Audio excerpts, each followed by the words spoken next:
Hey guys, Mike here coming at you today live from the Shetland Isles on the north coast of Scotland. Unfortunately I'm here with work, so I have no laptop with editing software available, so hopefully this will just have to do and I can provide all the information I need to off the top of my head. I want to talk to you today about The Witcher 3, but in particular I want to talk about the Skellig Islands soundtrack, which is the Fields of Ard Skellig. For most people, they'll be aware that the Fields of Ard Skellig isn't available on any streaming software, and CD Projekt Red didn't incorporate that music into their CD or the soundtrack for the game.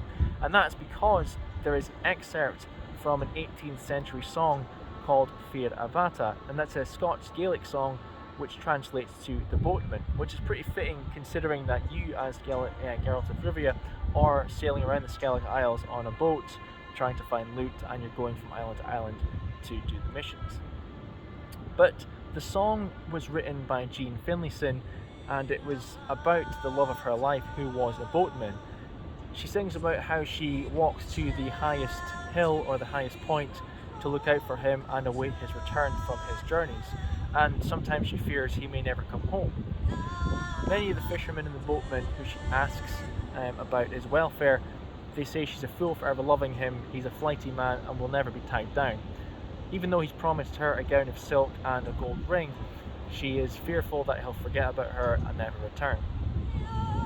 I think CD Projekt Red did a fantastic job with incorporating this into the game, because every time you go to the Skellig Isles, it has that really hauntingly beautiful vibe about it because of the soundtrack, and you don't need to understand the translation of it to like it.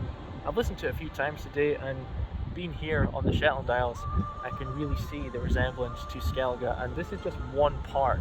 This is the western coast of the Shetland Isles, and it's St. Ninian's Isle, and it has a beach that is on both sides.